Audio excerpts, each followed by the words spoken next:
Nuestro tema de los ensayos de tensión, en este caso, habíamos hablado de la gráfica,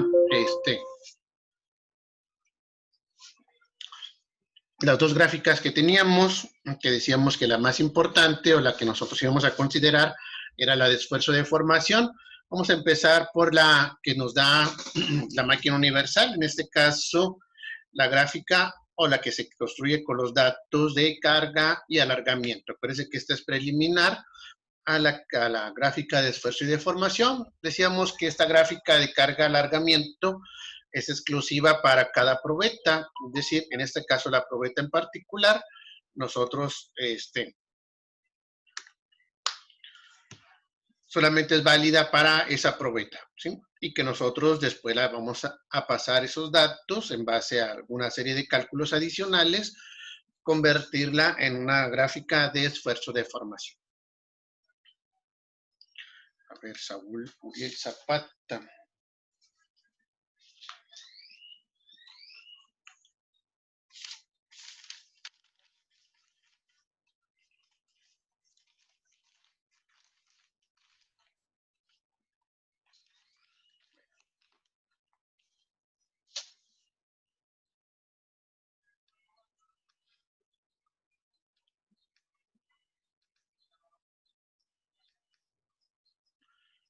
Entonces empezamos con nuestro tema, nuestro ensayo, carga, alargamiento. En este caso estamos hablando de nuestro ensayo de tensión. Obviamente esta gráfica, pues para el caso de un ensayo de compresión, igualmente tendríamos nuestra gráfica de carga contra compresión en lugar de alargamiento, pero sería el mismo ensayo básicamente.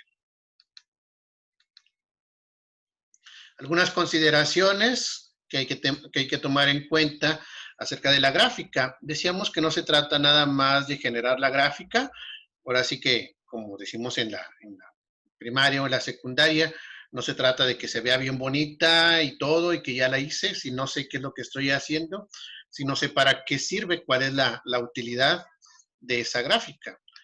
Daniel Lugo.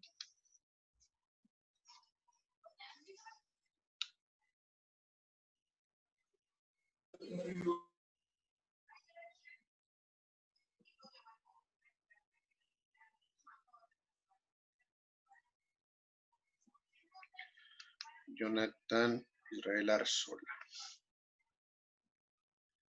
Jonathan Rodríguez.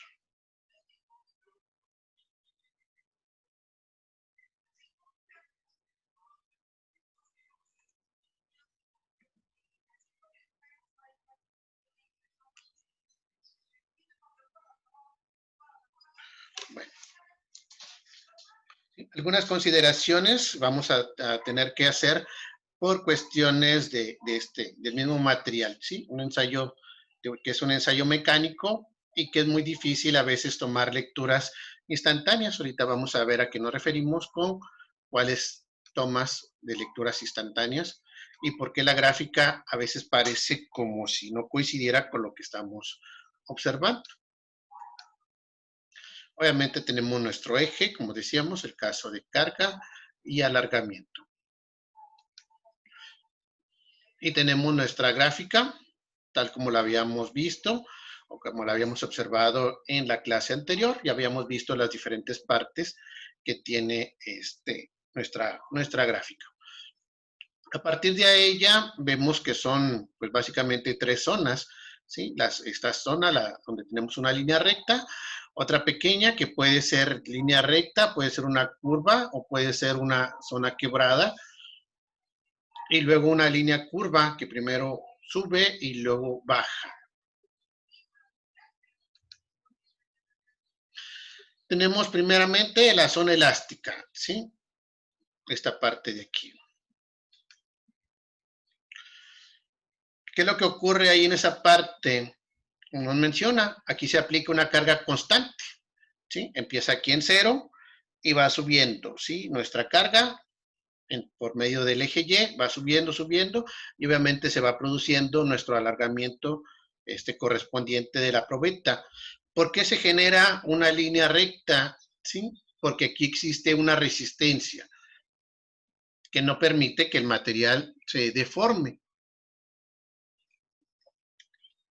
Decíamos que esa zona es la zona elástica porque aquí lo que tenemos es básicamente nuestro material, nuestra probeta, se comporta como si fuera un resorte, ¿sí? Ahí lo que tenemos es una resistencia, es decir, nuestra máquina universal está generando una carga constante y nuestro material también está produciendo una resistencia constante.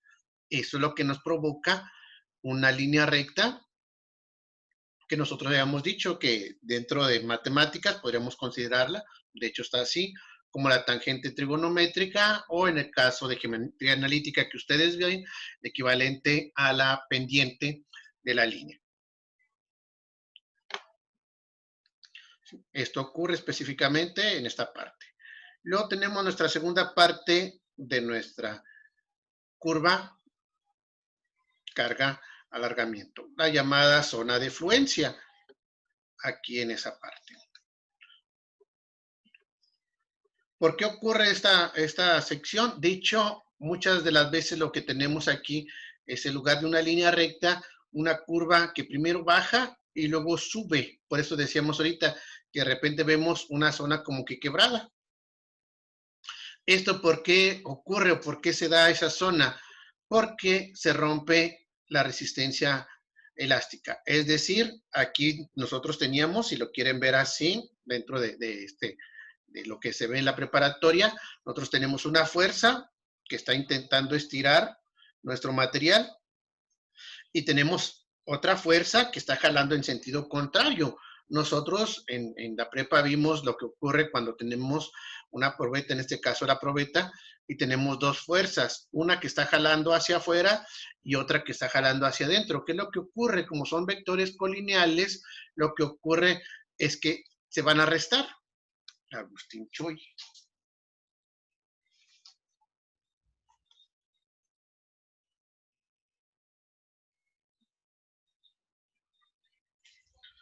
Lo que tiende a ocurrir es que se restan. Y entonces, una vez que se rompe la resistencia elástica, básicamente lo que ocurre es que esa resistencia que oponía el material ya tiende a desaparecer. Por eso aquí vemos una zona, por eso se llama así zona de fluencia o zona de cedencia, ¿sí? Donde el material empieza a convertirse de material elástico a un material plástico. Y decíamos que materiales como el diamante, el cuarzo, el fierro vaciado, incluso algunos materiales templados, en lugar de tener esta zona de fluencia, directamente se pasan a la zona de deformación permanente. Entonces, por eso ocurre esta zona de aquí, donde decimos que la resistencia elástica va a desaparecer. Y ahorita vamos a ver ahí nuestra tabla cómo ocurre un descenso, ¿sí? En la carga, precisamente por una relajación de la diferencia de cargas.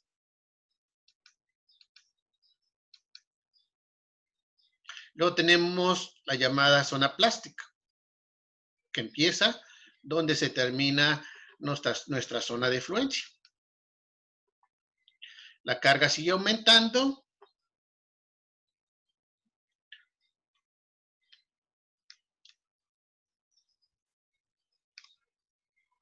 Y nuestra probeta se sigue alargando. ¿Hasta qué punto? Hasta que existe ruptura. Ahora, aquí de repente, por eso les decía yo que tenemos que hacer algunas consideraciones.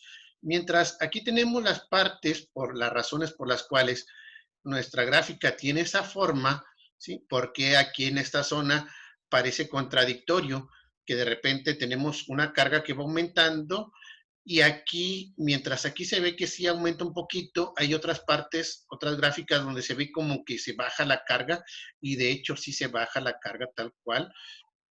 Porque si nosotros sabemos que la máquina universal todo el tiempo está produciendo tensión, ¿por qué se ve esa zona donde parece que la carga baja o disminuye. Es precisamente aquí. Primero, la desaparición de la resistencia elástica. Por eso se ocurre esta parte. Y acá en la zona de ruptura, ¿por qué si nosotros vemos que la máquina universal sigue aplicando carga, carga, carga, carga, y siempre va aumentando? No deja de aumentar, de hecho. ¿Por qué aquí se ve que cae? Cuando la realidad es que la máquina universal sigue aplicando carga y la gráfica en realidad debería de tener la forma por aquí por fuera hasta que logra quebrar nuestra probeta. A ver, Jair Eduardo.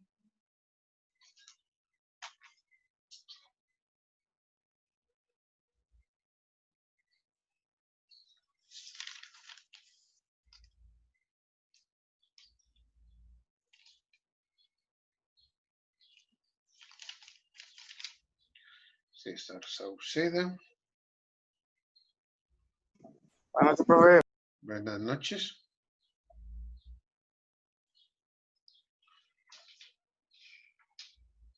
Bueno.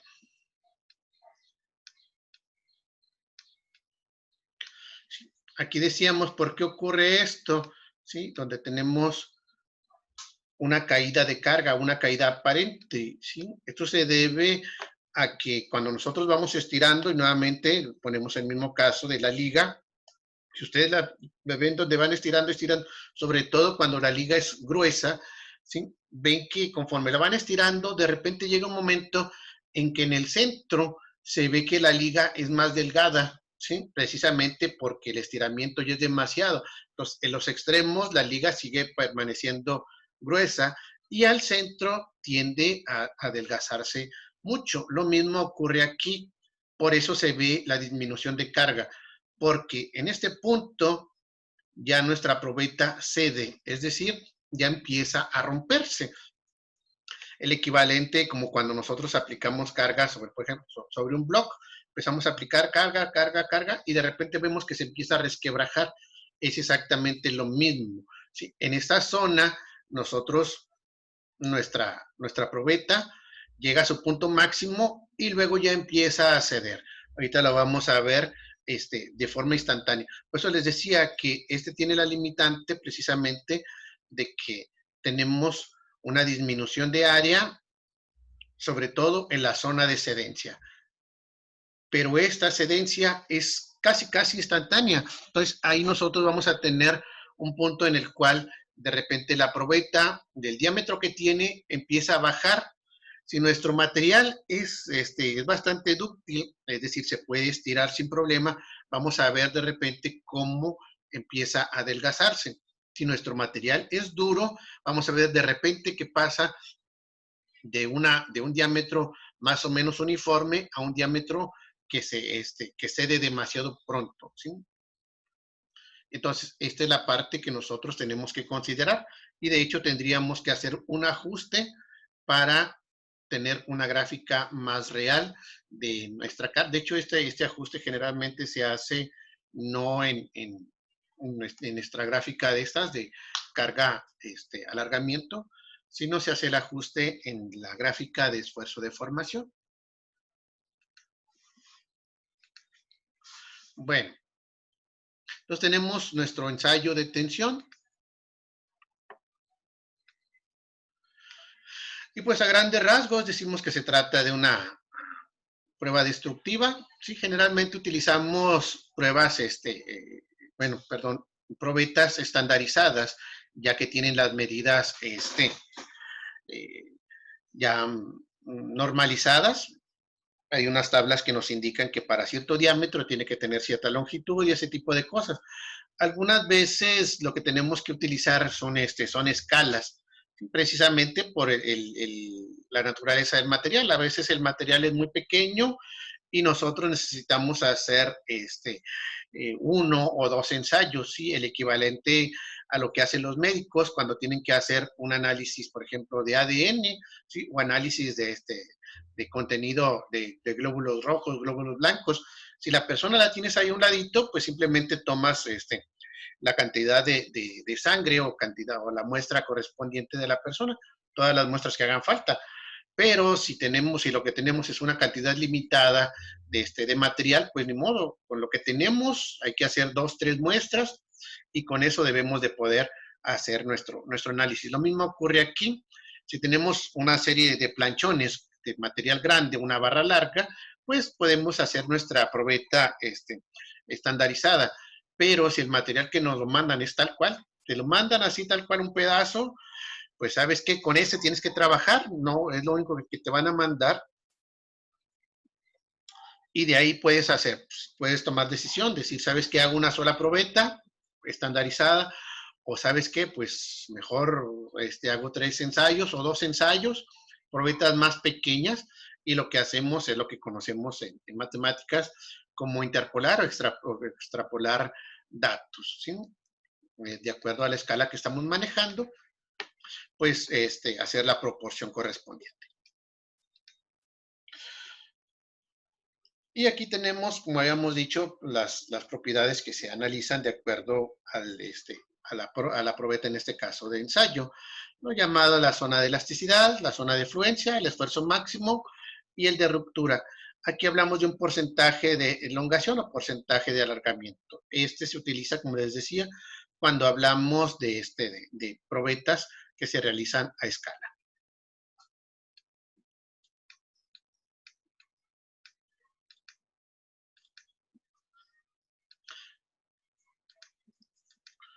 Perdón.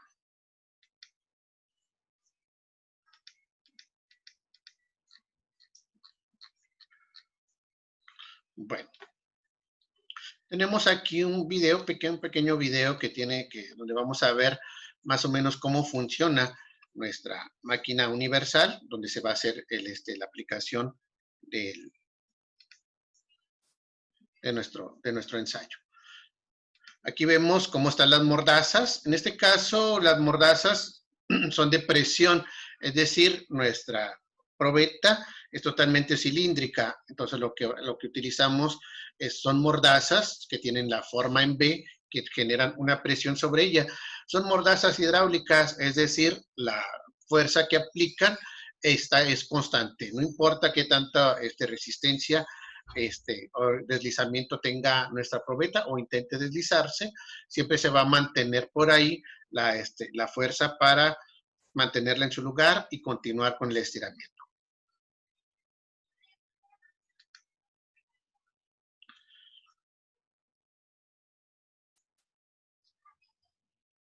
Aquí vemos que lo que tenemos es una máquina universal que su característica principal, como habíamos dicho, cuando se trata de una cuestión didáctica, lo que tenemos es una carátula grande donde podemos ver.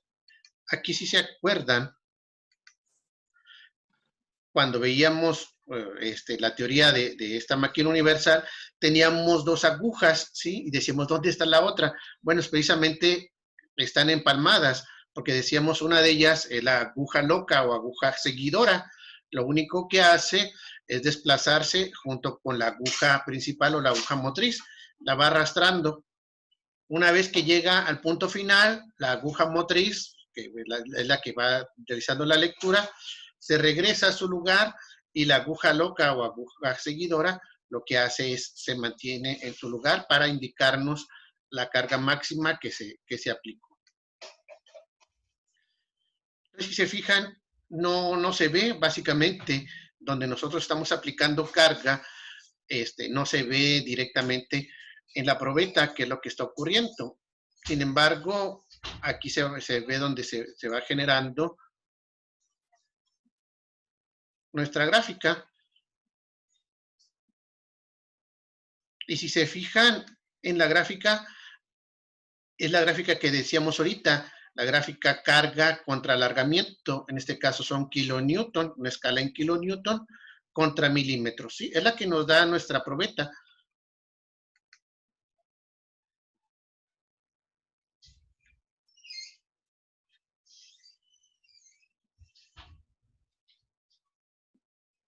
Si se fijan, en ningún momento se ve donde exista alguna deformación en en la probeta, ¿sí?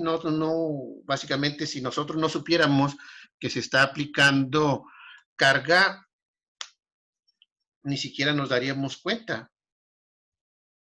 que tenemos precisamente la llamada zona plástica todavía, perdón, zona elástica. Aquí vemos ya la zona donde se liberó la carga. Como les decía, si se fijan, se ve una parte en la cual la carga parecería que se está cediendo, sí, que está disminuyendo, pero eso se debe a la presencia de que desaparece la fuerza de resistencia, la resistencia debido a la zona elástica.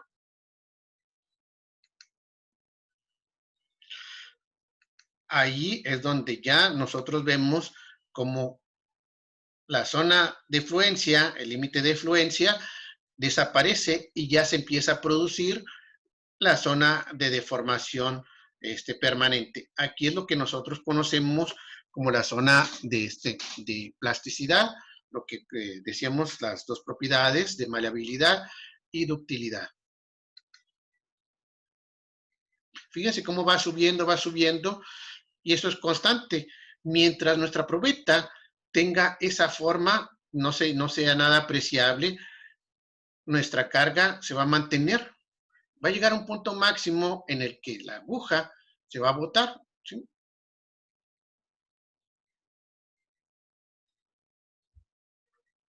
Ahí vemos cómo se rompió.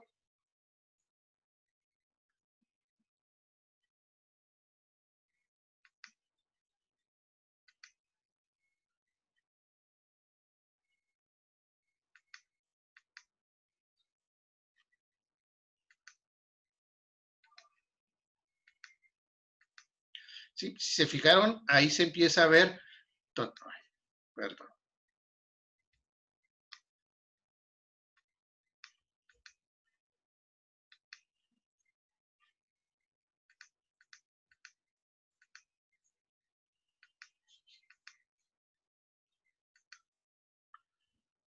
¿Sí? Hacia el final se ve donde se alcanza a apreciar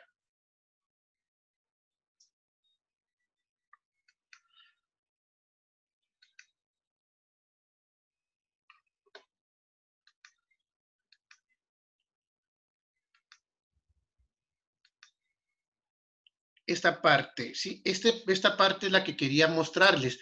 Si se fijan, se genera una especie de cuello, ¿sí? Un cuello en B. Esta es la parte o la razón por la cual en nuestra gráfica de carga de formación se ve que se cae o ve que se disminuye la carga, ¿sí? Precisamente porque a diferencia del resto de nuestra probeta o como teníamos en un inicio, teníamos un diámetro inicial o lo que es lo mismo un área inicial. Nosotros sabemos que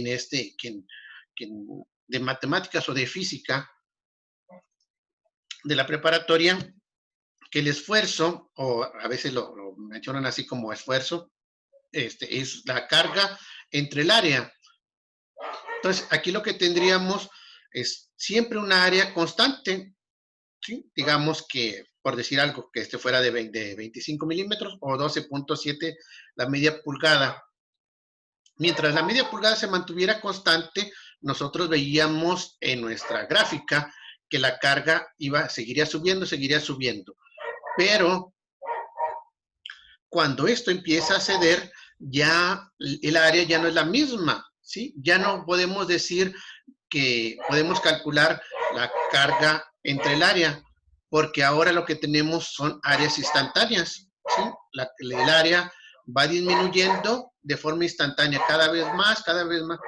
Por eso vamos a ver en nuestra gráfica que la carga disminuye y lo que es lo mismo, en la otra gráfica el esfuerzo tiende a disminuir. ¿Sí? No es que eso ocurra,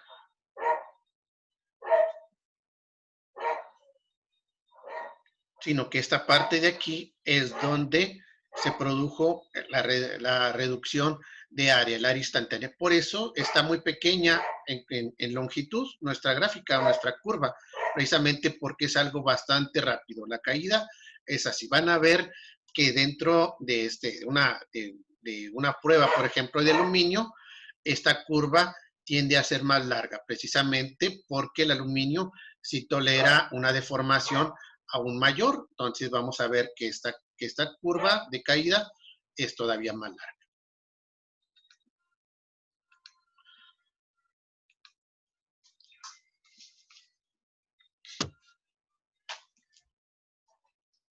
Bueno, en la siguiente clase vamos a ver la parte del... perdón, todavía nos falta. Perdón. Se me estaba olvidando la segunda parte de esto.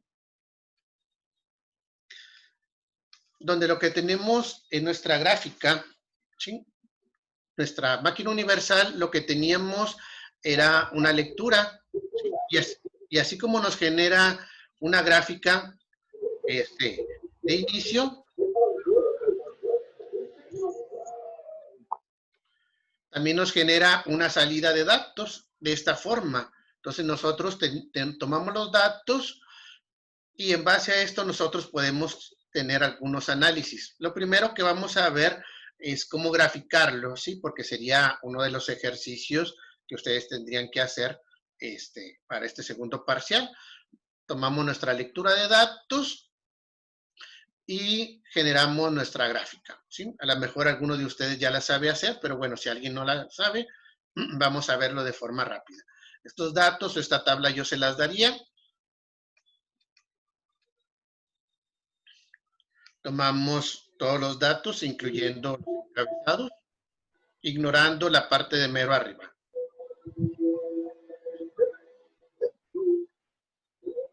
Nos vamos a insertar.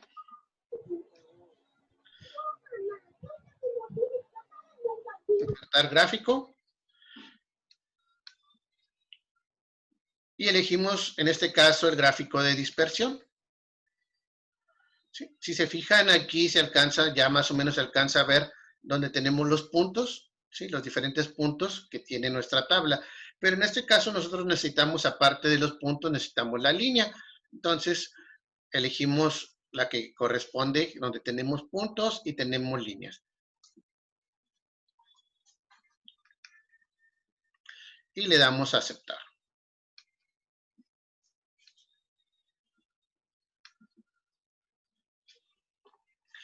Aquí de preferencia, obviamente, hacerlo más o menos grande para que podamos apreciar aquí la zona de fluencia. Aquí vemos donde de repente vemos cómo cede un poquito el material, se aplica carga, vuelve a ceder, se aplica y así vamos. Sí, en general es de esta forma. ¿Sí? Nada más que cuando nosotros vemos, por ejemplo, en el caso de la gráfica que nos mostraba ahí el video, veíamos una gráfica pequeña. Por eso esto se veía más como una curva. Es más algo así, donde tenemos una zona, una cedencia de parte de la probeta, una carga por parte de la máquina, cedencia, carga y así sucesivamente. Por eso la vemos de esta forma. Y aquí vemos más claramente cómo, tratándose de un acero, en este caso un acero estructural, llegamos a un punto en el que ya no se soporta la carga, el diámetro disminuye y se produce el punto de ruptura. ¿Cómo podemos ver, por ejemplo, aquí en nuestra tabla, la zona de cedencia, la zona donde se produce el cambio de la zona elástica a la zona plástica? En las fuerzas vamos a ver cómo tiende a ir subiendo, y hay un punto en el cual de repente baja, ¿sí? Por ejemplo, aquí llegamos al 35.912 y luego vemos esa caída de fuerza, caída de carga, 35.644, y luego vuelve a subir, y luego sigue subiendo. ¿Sí? Esa es la zona que nosotros podemos más o menos ubicar, la zona de fluencia, ¿sí? Donde se produce el cambio de la zona elástica a la zona plástica. Y luego hacia acá, hacia el final, pasa lo mismo, donde tenemos un esfuerzo máximo y luego de repente una caída de fuerza. Va a pasar lo mismo. Nosotros vamos a tener un aumento constante y de repente una caída. ¿Sí? Aquí, por ejemplo, llegamos al 5.695, 54.866 y luego 53.000. Aquí es donde se produce la zona de cedencia. y luego ya al punto de ruptura. Importante este detalle. ¿Por qué? Porque cuando nosotros hagamos nuestro ejercicio, yo, por ejemplo, les voy a dar, a la hora del examen, por ejemplo, la gráfica así de repente y les voy a decir, díganme cuál es el punto de fluencia y ustedes ya sea que lo saquen de la gráfica o lo saquen de la tabla y tomar en cuenta muy bien ese detalle. Hay zonas en las cuales va aumentando y de repente cae, ¿sí? Para que no irnos con la idea de que la carga es constante y que entonces, por lo tanto, la carga mayor sería al final. El alargamiento sí es constante hasta que se quiebra, pero la carga no. Hay zonas donde hay cedencia y ahí la carga tiende a disminuir. Bueno, voy a mencionar a los que estamos en clase y los que falten, pues me dicen. Oscar Méndez, Agustín Choi, Alejandro Hernández, Alexis Fabián, Alan Lara, Ana Karen Sánchez, Armando. Yo soy Alan Lara. Brian Villalobos, César Rodríguez, Christopher Rodríguez, Diego Banda, Eric González, Fernando Salazar, Francisco Cervantes, Gabriel Guzmán, Héctor Iván Rosales, Isai Domínguez, Israel Cepeda, Iván Hilario, Jesús Loredo, Alberto Pérez, Jonathan Agüero, Jonathan Hernández, Jonathan Guzmán, Daniel Lugo, Jorge Quirós, Kate Caballero, Kevin Ramírez, Leonardo Mata, Laura Obregón, Martín Moreno,